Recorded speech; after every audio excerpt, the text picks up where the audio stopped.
আসসালামু আলাইকুম ওয়া রাহমাতুল্লাহ। আদম ও হাওয়া আলাইহিস সালাম এর স্মৃতি মানব ইতিহাসের প্রথম অধ্যায় হয়ে আছে।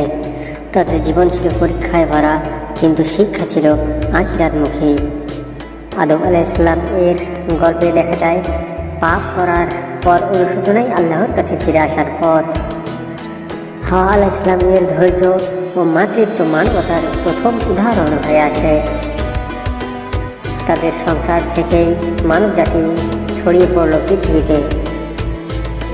প্রথম শিক্ষা ছিল আল্লাহর প্রতি আনুগত্য ছাড়া মুক্তি নেই। আদম আলাইহিস সালাম ছিলেন আল্লাহর সরাসরি সৃষ্ট প্রথম মানুষ। আল্লাহ তাকে মাটি থেকে সৃষ্টি করে সর্বোচ্চ মর্যাদা দান করেছিলেন। আদম আলাইহিস সালামকে ফেরেশতাদের সিজদার নির্দেশ দেয়া হলো তার বিশেষ সম্মান হিসেবে। তার ভিতরে জ্ঞানের ভান্ডার প্রদান করা হলো, যা ফেরেশতাদের ছিল না। আদম আলাইহিস সালামকে শেখানো হলো বস্তুসমূহের নাম ও প্রকৃত অর্থ। এর মাধ্যমে প্রমাণ করা হলো মানুষ জ্ঞানের কারণে সম্মানিত।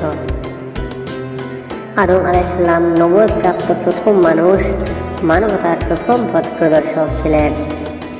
তিনি সন্তানদের শিক্ষা দিলেন আল্লাহর একত্ব আর সত্যের পথে চলা। আদম আলাইহিস সালামের জীবন আমাদের শেখায় ভুল করলে দ্রুত তওবা করা উচিত, যেন আল্লাহ তাআলা ক্ষমা করে দেন। তিনি মানব জাতির জন্য খলিফা অর্থাৎ প্রতিনিধি হিসেবে নিযুক্ত হয়েছিলেন আল্লাহর তরফ থেকে। মানব মর্যাদা ও দায়িত্ব শুরু হলো তার মাধ্যমেই। তার জীবন শিক্ষা দেয় মানুষকে দুনিয়ার সাথে আখিরাতের ভারসাম্যে চলতে হবে, অন্যথায় সকলেই আল্লাহর পথভ্রষ্ট হতে পারে। আদম ও হাওয়ার গল্প মানুষকে ধৈর্য, তওবা আর দয়া শেখায়।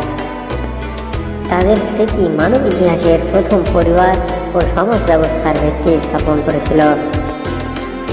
আদম আলাইহিস সালাম এর মর্যাদা আমাদের মনে করায় মানুষ আল্লাহর খলিফা পৃথিবীতে।